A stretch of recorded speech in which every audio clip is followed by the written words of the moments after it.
Bonjour à tous et à toutes.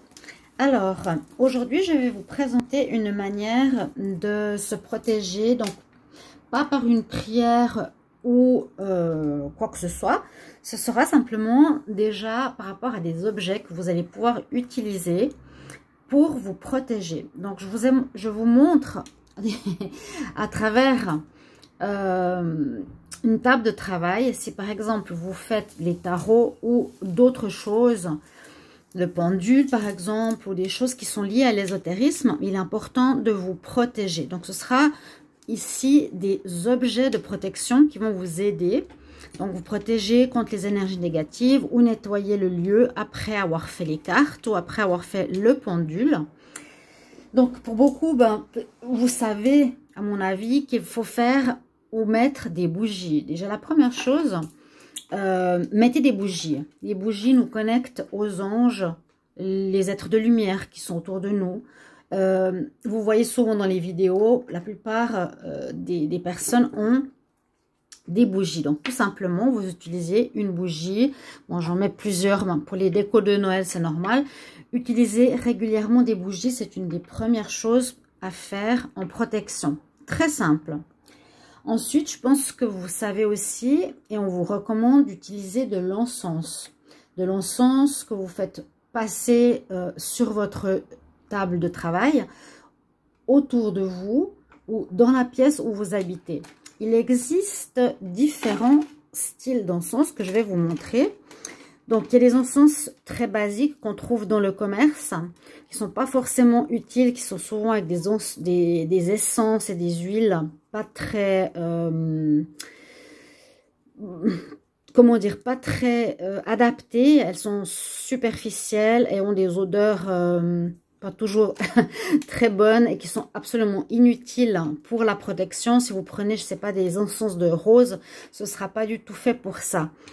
Il vous faut choisir, par exemple, mais j'en ai pas là sous la main, des encens qui sont différents. Par exemple, le Nag Champa. Le Nag Champa, il y a différents Nag Champa. Le jaune, le bleu, les boîtes. Ça, c'est déjà des bons encens de protection. Par exemple, où il y a des boîtes où c'est marqué spécifiquement dessus encens de protection. D'accord? Donc, tout simple. Il y a encore une autre chose que je voulais vous montrer, et je vais peut-être, voilà, vous montrer plus près.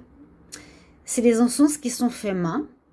Donc, vers chez moi, j'ai des artisans qui les font eux-mêmes. Et ils utilisent, par exemple, de la myrrhe.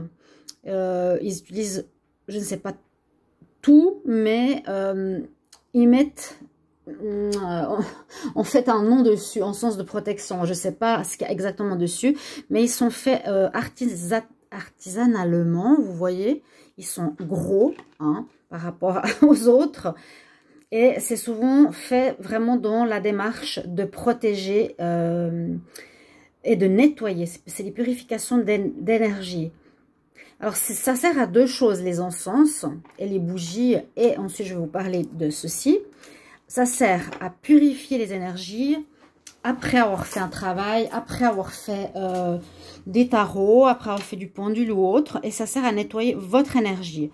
Alors, ce que je fais moi, et ce que je fais, donc les bougies, je les laisse normalement. L'encens, je le mets sur mon lieu de travail, dans mon appartement aussi. Quand on utilise le Palo Santo, et par contre, j'ai pas de seau, ce sera pour une autre vidéo. Le Palo Santo, c'est aussi une manière de purifier qui est très efficace. Parce qu'il y en a il y a des manières de se protéger qui sont légères et d'autres plus fortes.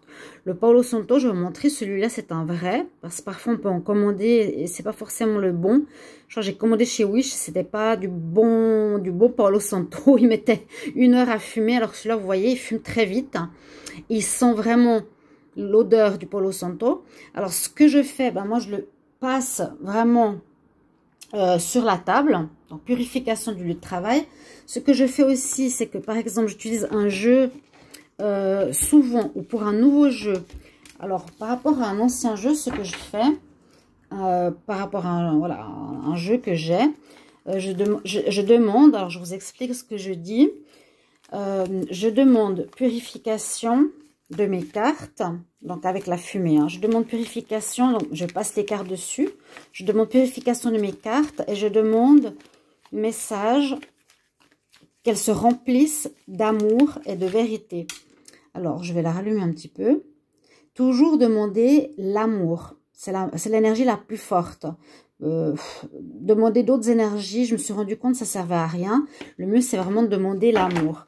Je demande la purification de mes cartes et qu'elles soient remplies de vérité et d'amour. Donc, pour le prochain tirage, elles sont propres et purifiées. Si vous recevez un nouvel oracle, vous achetez un nouvel oracle, par exemple, moi, j'en ai acheté un nouveau tarot, ok?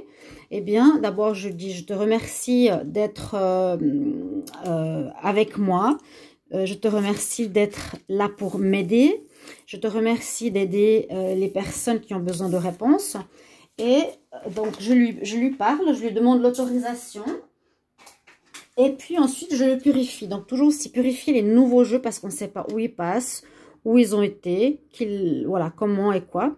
Donc, utilisation aussi pour la purification des nouveaux jeux. Donc, tout simplement aussi, je demande à purifier ce jeu et je demande des messages, je demande que ce jeu reçoive les messages de vérité et d'amour.